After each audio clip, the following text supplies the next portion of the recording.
Hey, it's Dave Brown here, host of Now with Dave Brown on AMI. Check out this latest highlight from the show. I love myself today, not like yesterday. Take another look at me now. I love myself today, not like yesterday. I'm dead and gone. I'm gonna get my way. So you may remember that earworm. A little bit of Canadian rock action right there. I Love Myself Today by Bif Naked. Well, Bif is back with a brand new album, her 6th studio album, Champion, and I'm so delighted to say hello and good morning to Bif Naked. Hey, good morning. Thank you for taking time to be on the show today. Hey, hello, and I'm delighted to be here, Dave. Thank you so much. So playing one of the big hits there, but I want to talk about your new work. What inspired you to get back into the studio, put pen to paper and musical notes to a recording? What brought you back into the studio? You know, honestly, I think like a lot of people, the pandemic really did force everyone to be a bit insulated and isolated. And, you know, they say that pain really drives change and growth, and it really makes us kind of get introspective and reflective. And it just, yeah, it gave us a new record, and we just wanted to push it out. How do you think that changing mindset, or maybe even the enthusiasm to get back into the studio, influenced the work that you created? You know, I've always preferred performance over studio work. I hate the studio, to be completely honest with you. I love being a performer. I love the stage, and I am very anxious in the studio.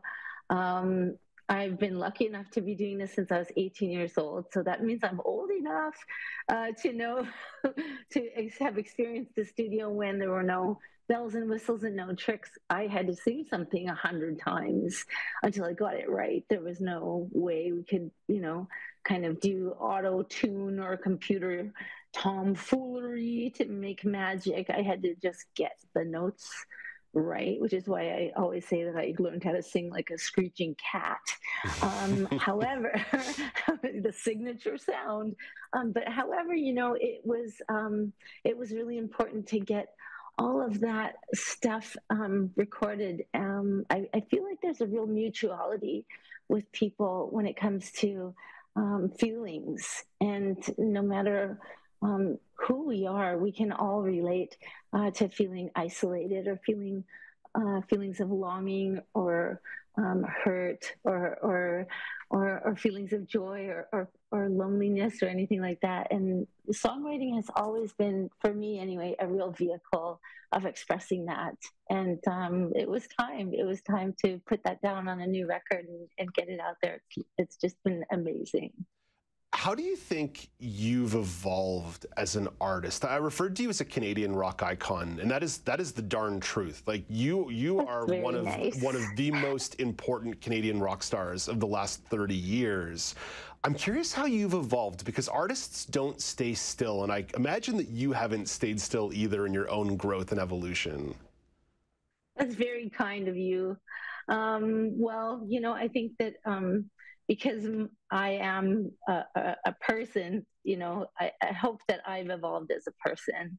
And I think that as artists, we can only hope to have grown. You know, I hope that I'm a better singer. I hope that I'm a better songwriter with each record. And I hope that I'm a better person as the years go on. You know, as the time ticks forward, and as my, you know, every birthday, every turn around the sun, I hope that I've learned more. And I hope that I'm evolving as a human being a little bit more all the time. And I hope that's reflected in the work that I produce.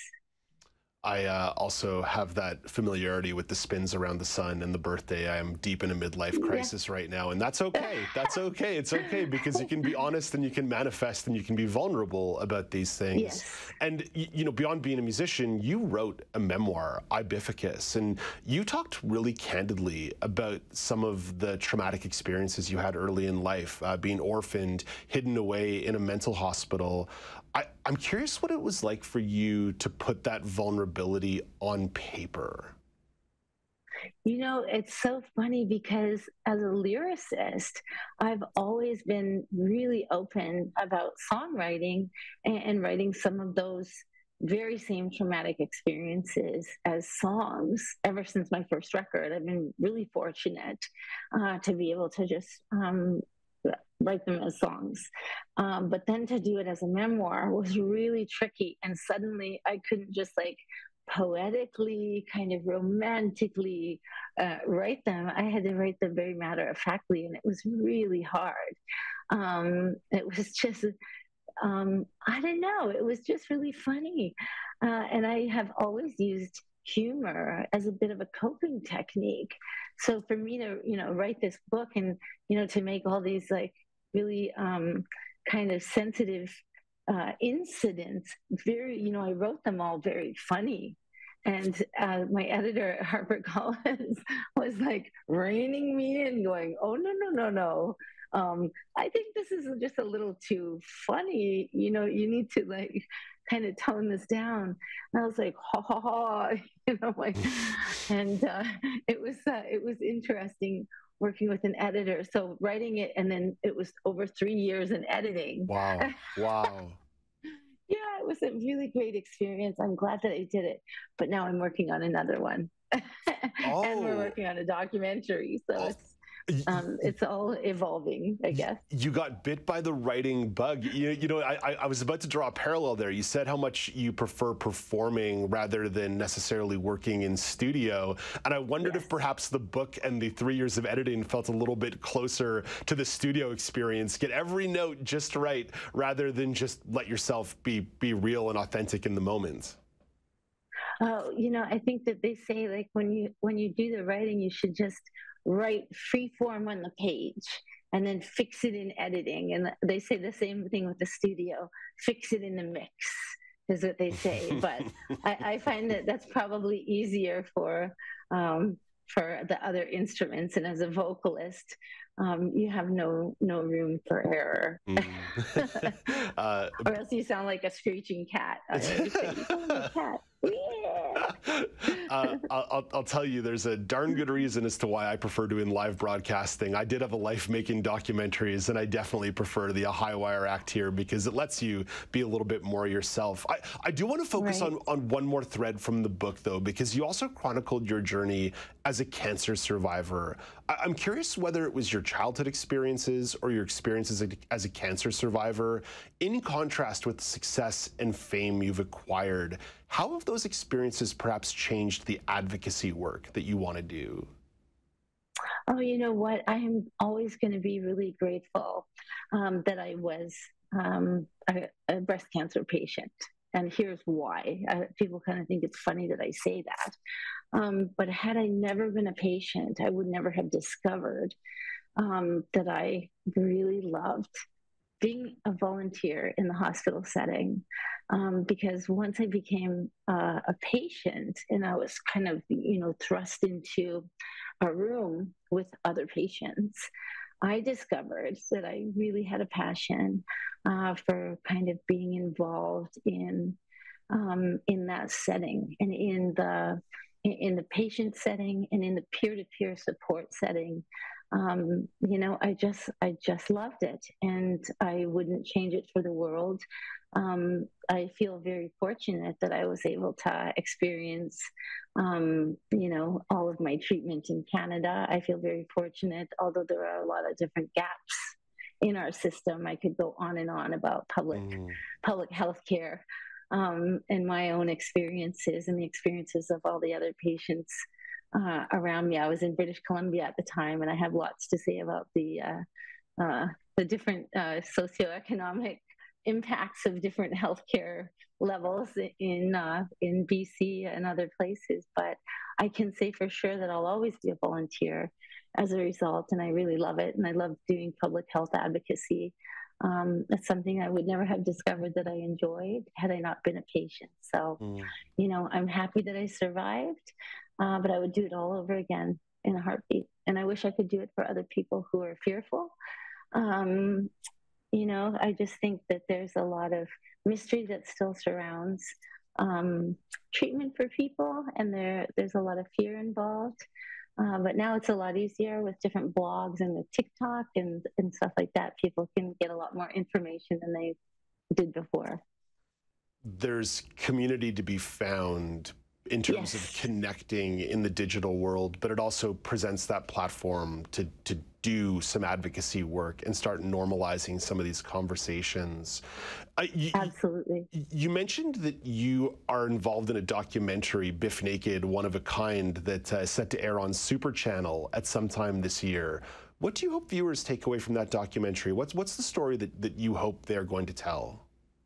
I don't know. And I think that it's probably going to wind up coming in 2025 because they're still in editing.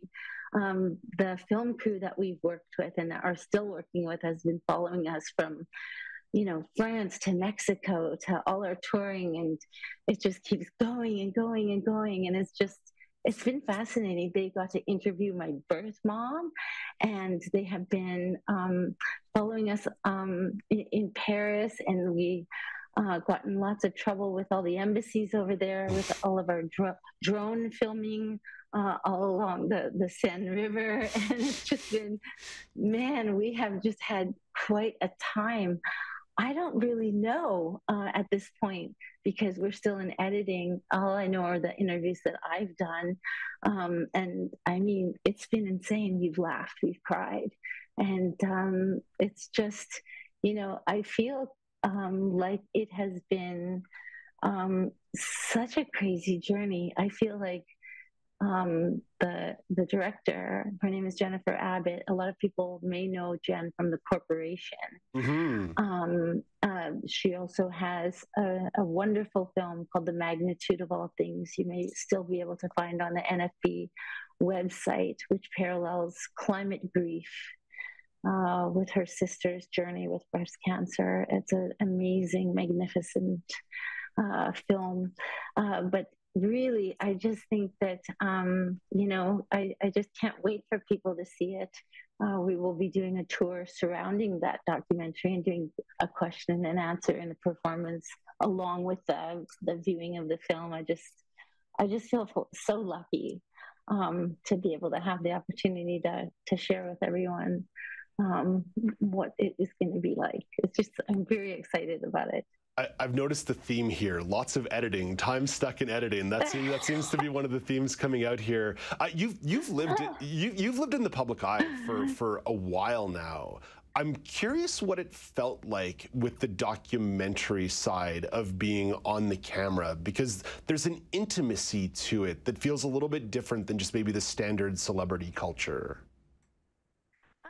It's funny because you're absolutely right. I have been in bands since I was 18 years old in Winnipeg, and I kind of don't know any other difference.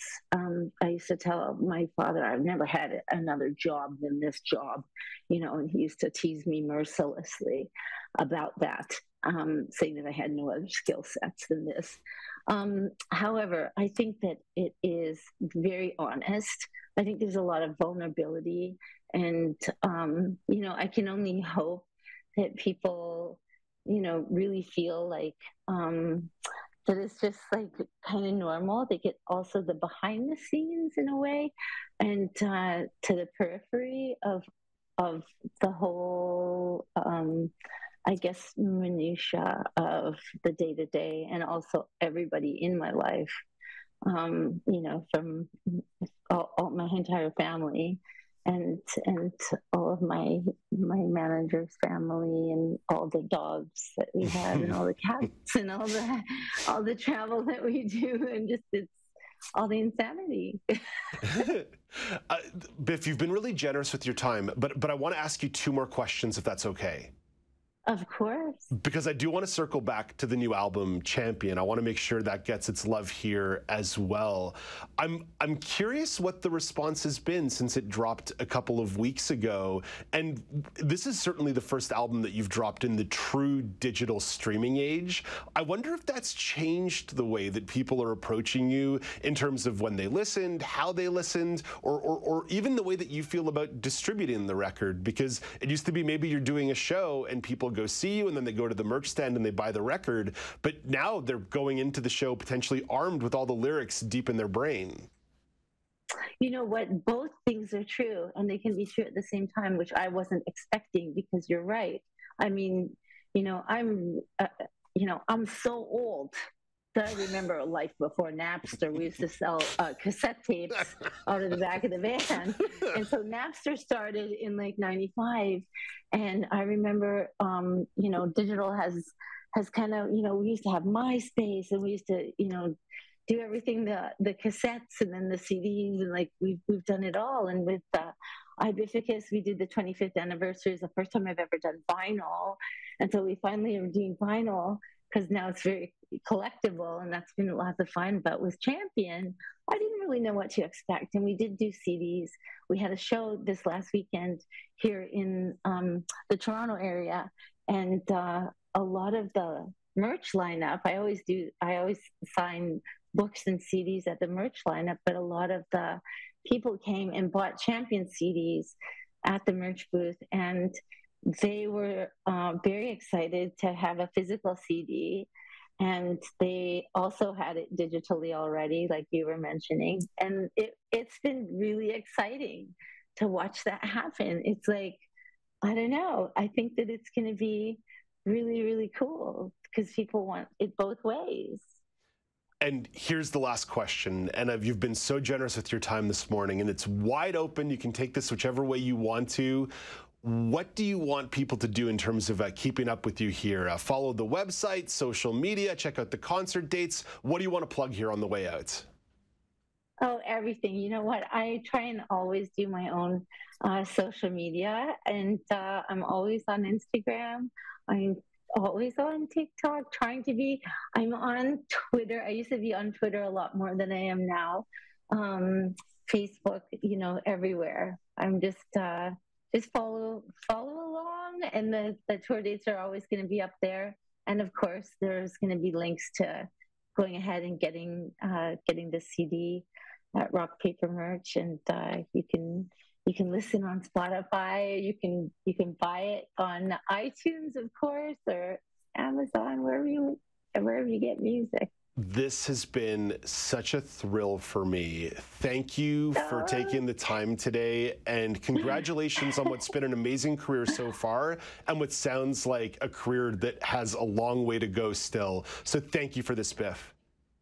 Thank you, Dave. It's been a real pleasure. Oh, such a pleasure. That is Canadian rock star Bif Naked. Bif Naked's new album, Champion, is out on all streaming platforms. Let's head off to break with Bif's latest hit, Champion.